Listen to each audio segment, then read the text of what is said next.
ഒഴിച്ച് കെടുത്താൻ പറ്റില്ല. ഇന്ന് നമുക്ക് വീടുകളിലെ അത്യാവശ്യമായ ഒരു സംഭവം കേട്ടോ. ഇത് പുറത്തൊക്കെ പോയി കഴിഞ്ഞാൽ ചിന്തിക്കും ഗ്യാസ് ഓഫാക്കില്ല, ആ പ്രശ്നം ഇല്ലാതാവാണ്. കാരണം ഇതോടുകൂടി നിങ്ങളെ വീട്ടിൽ എത്തോടുകൂടി എന്താണ് ആ സംഭവത്തിൽ ചേട്ടാ ഒന്ന് പറഞ്ഞു ഇതിന്റെ മെത്തേഡുകളൊക്കെ. ഇത് സേഫ്റ്റി ഡിവൈസ് ആണ് ഇതിന്റെ പേര്, ഗ്യാസ് സേഫ്റ്റി ഡിവൈസ്.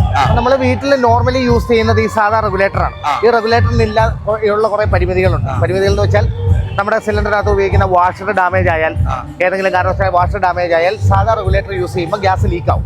അതുപോലെ തന്നെ ഈ ഗ്യാസിന്റെ അളവറിയാനുള്ള പെർമിഷൻ ഇതിനില്ല. അതുപോലെ തന്നെ ട്യൂബ് റെഗുലേറ്റർ അടുപ്പൊക്കെ ലീക്ക് വന്നാൽ ഓട്ടോമാറ്റിക് ആയിട്ട് കട്ട് ഓഫ് ആവില്ല, ഓട്ടോമാറ്റിക് കട്ട് ഓഫ്.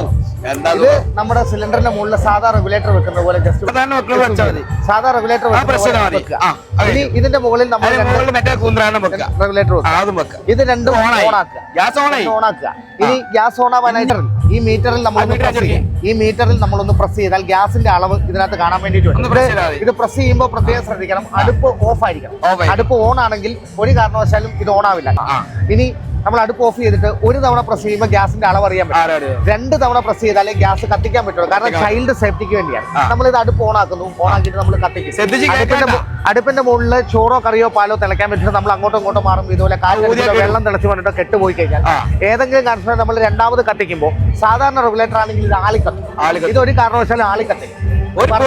ഒന്നും പേടിക്കണ്ട. ബർണറിന്റെ പുറത്ത് തീ കത്തിച്ച് കാണിച്ചു തരാം. ഒരു കാരണവശാലും ആളിക്കത്തത്തില്ല. ഇത് ബർണറിനോട് ചേർത്ത് വെച്ച് കത്തിച്ചാലേ സാധാരണ രീതിയിലേ കത്തുള്ളൂ. അതായത് ട്യൂബിലുള്ള ഗ്യാസ് മാത്രമേ പുറത്തേക്ക് വരൂ. ഇപ്പൊ ഇത്രയും നേരമായി സാധാരണ അടുപ്പാണെന്നുണ്ടെങ്കിൽ എന്ത് സംഭവിക്കും? ആളിക്കത്തും. ഇത് കണ്ടോ, സാധാരണ രീതിയിലേ കത്തുള്ളൂ. ഇനി കത്തിക്കൊണ്ടിരിക്കുന്ന സമയത്ത് പൈപ്പ് പേടിക്കാനില്ല. ഞാനല്ല, ഗ്യാസ് സേഫ്റ്റി ഉണ്ട്.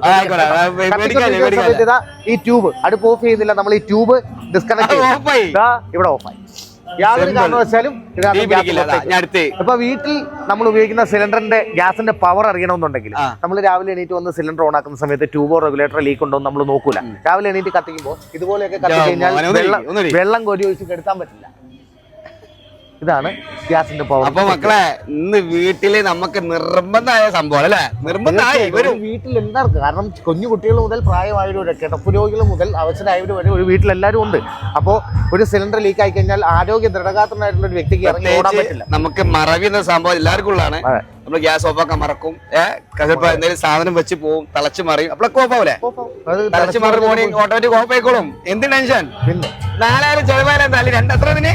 ഇതിന്റെ ടോട്ടൽ കോസ്റ്റ് വരുന്നത് 4500. സബ്സിഡി ഡിസ്കൗണ്ട് ആയിട്ട് സബ്സിഡി 2000 രൂപ സബ്സിഡി ഡിസ്കൗണ്ട് ഉണ്ട്. ഓൺലി 2500 രൂപ. 2500 കൊടുത്താൽ നാളെ ബുക്ക് ചെയ്യുന്ന അന്ന് വേണമെങ്കിൽ അന്ന് കിട്ടും. അതെ, ബുക്ക് ചെയ്ത് അന്ന് വരെ കിട്ടും.